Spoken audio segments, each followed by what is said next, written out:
Hello everyone, it is Kestar here, and today is the first episode of what we're going to try and do in the future is our Just Get On With It podcast. So essentially what we're going to do, we're going to go through weekly news to weekly news, depending on how popular this gets. Hopefully it does. Do let us know in the comments.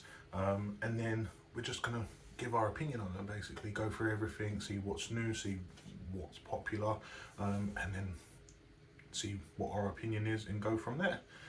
In terms of starting up, we're going to try and put this on Spotify eventually, just to get everyone listening to it. If anyone has any views, if anyone has any comments as well, do make sure you put them down below, and anything you want me to specifically look at, and I will.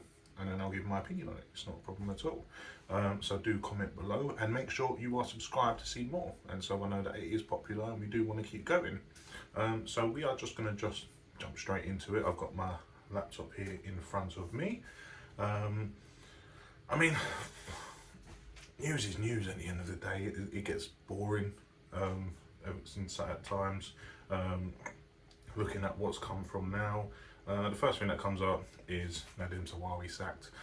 They're trying to put it down to ministerial code. It's not. He avoided taxes. He did pay his taxes. They can't blag it anymore. And essentially they sacked him because of it. Rishi Sunak finally grew a pair. I think he has done quite well since he's been in. But unfortunately you can't avoid tax. I pay my tax, you pay your tax.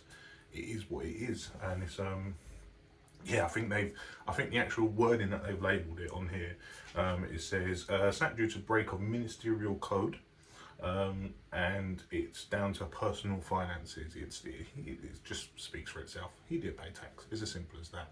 There's nothing more you can take from it, really. Going down from that, going back to Boris Johnson, he's trying to get back into sort of the MP situation down in Uxbridge. He's trying to get back in. I'll be very surprised if he does get back in. Don't get me wrong, I flipping love Boris Johnson, not as a politician, in terms of as a person. When he was mayor, I think he's an absolute nutter. And sometimes that's what you need. America had Donald Trump, we had Boris Johnson. Donald Trump, absolute nutter. And in terms of say any more than that about the two of them, he now admits that he apparently got threatened with a missile strike by Putin a couple months before he left. It said here that he actually messaged him, or however they had in contact, whether it was a phone call. It doesn't actually say, that he turned around and said he is easily going to be hurt, and it only takes a second for him to put a missile strike in place. So it's yeah, it's quite strange, really. It's yeah, I mean, Putin tried to play his bluff. I mean, he threatened Donald Trump as well. Donald Trump just played his bluff straight back to him. But yeah, it's not good, the Ukraine war. We want it ended as soon as possible. So I don't know what Boris Johnson said to Putin to provoke him to turn around and actually threaten him personally. We're already sending tanks over there. As far as I know, we're doing what we can. I haven't followed the story. I do feel bad for everything that's happening in Ukraine. But I can't comment any further than that, really. It's sad. Hope everyone does get their lives back eventually. But provoking people to just do more missile strikes is not. It's just ridiculous. Ukraine are finally on the forefront. They're trying to push back against Russia, trying to get their borders back. And we don't need that. That's not a problem. So we'll go on to sport for now. We look down. There's, I mean, the first thing I'm going to say is I'm a Chelsea supporter. What's happening with Chelsea at the moment is they're getting banned by the FIFA fair play. The financial fair play isn't. They'd be caught out, basically. It's as simple as that. Todd, who bought Chelsea, spent millions. I'm not a fan of the majority of his signings that he's brought in. Sterling was probably one of the better ones in terms of that's actually aspected. When we played up front at the start of the season, we were scoring goals and we were winning. As soon as he got injured, Reece James got injured, Chilwell got injured, who are actually on this news as well, tipped to come back soon, back to training, so that is good news for Chelsea fans. But it's, yeah, UEFA have cut out the loopholes in terms of in the financial fair play, and I think it hasn't happened yet, but I think they're going to get caught out and I think they're going to get banned. So it's going to be another couple of seasons like how Frank Lampard had, where we're going to be banned from buying players, and we've got to use who we've got. Well, we've got 60 odd players on loan, as well as fucking God knows how many in the actual team itself. So it's yeah, I can't see it being a problem. Develop the academy. We had Mason Mount come through with Lampard. We have Reece James. We had Chalobah. So there's plenty on that side. Also mentioned about Jurgen Klopp, which is interesting. So Liverpool not exactly the same position as Chelsea. They are doing a little bit better, but he's starting to feel the pressure, I think, especially since the most recent interview, if you've been following it. So he's announced that Liverpool aren't buying no more players. He wants to develop what he's got. He wants to maintain what he's got. And at the moment, I mean, Harvey Elliott, number one, absolutely smashing it for Liverpool, playing out of his skin, and unfortunately the rest of the team isn't. You've got lots of Van Dijk, if anyone saw the game the other day, kicking the penalty spot, trying to miss a penalty. It's not sportsmanlike, considering they were fighting for the quadruple last season. Now they're only in the Champions League. Recently got knocked out by Brighton in the FA Cup. It's not happening for them. And even last season, when they were struggling, they had the likes of Mane there to grab them goals, and Salah isn't doing that at the moment. Salah was having a blip last season. He's had a blip this season. Whether it's something to do with his contract talks, I don't know. You tell me. I really don't know. It's but Jurgen Klopp has said he's not buying normal players. And then he also got questioned about his stay. So in April he signed a 2-year contract. He's contracted to 2026, I believe it is, off the top of my head. Doesn't actually say it here. Just says about his talk. And he has said that he wants to go back to his motherland when he finishes at Liverpool. I would say that's hinting in 2026 when he's done. He wants to head back to Germany. I can't see him going further on than that. But at the end of the day, he's done a bloody good job at Liverpool, and hopefully someone else can step in and go forward from there. Let me know what you lot think, if you lot think he will leave or if he is just going to end up retiring at Liverpool. And then that's mostly it. I mean, the last one that I don't really want to go on to, but it's everywhere at the moment, is Prince Harry's book. Most sold copies, 8.3 million copies, got a world record for it.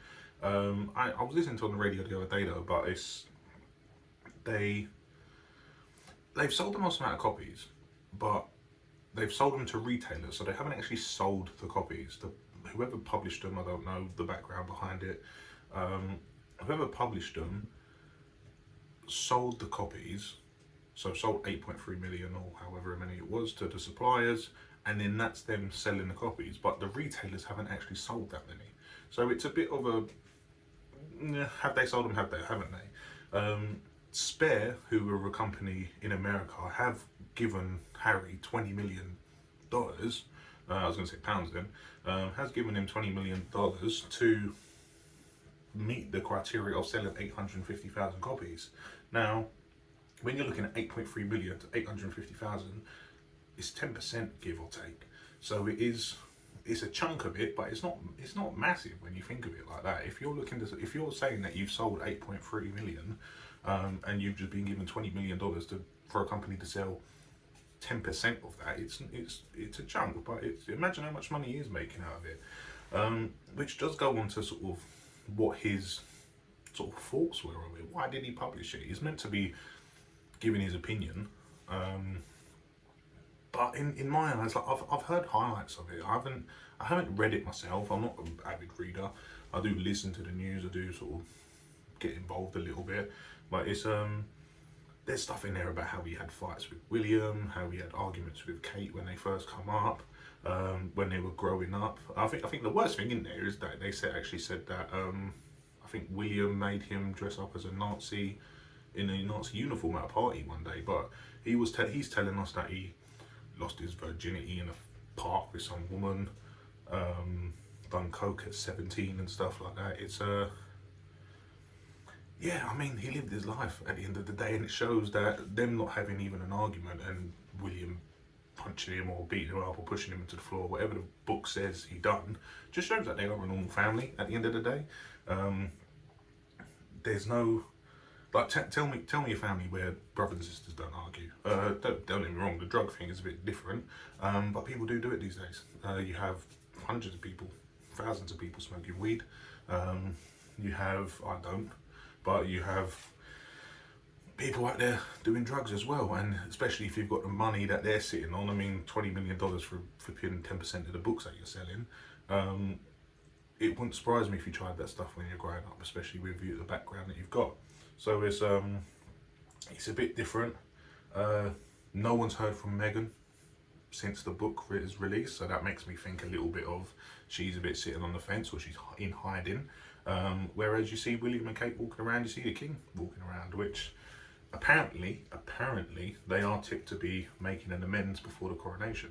I think that's the King's way of sort of just trying to avoid anything going wrong at his day. Essentially, it's if it isn't, then he's got a big thing happening to him eventually. It's different going on from that. It's, I'll even type it now, BBC News. First thing that comes up is on BBC News as well is Zahawi being sacked. So even then, it's that's mostly it. There's nothing major. Worshipping, the actress from The Last of Us, has died. She dies at 45. Doesn't actually say what she died from.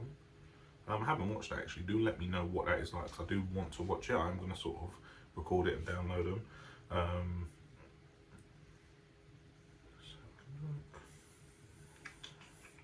She battled with cancer. Unfortunately, a lot of the way people are going at the moment. Pele, the same thing over Christmas.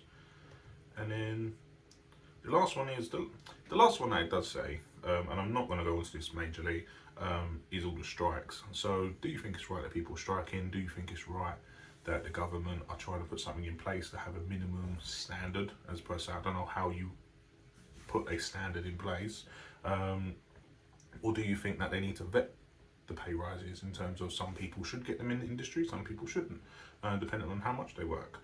So that's a question for you lot. Do let me know, do get in touch, do comment below, and let's hope at the end of the day, just like the podcast is labelled, that they just get on with it and we can go ahead and live our lives.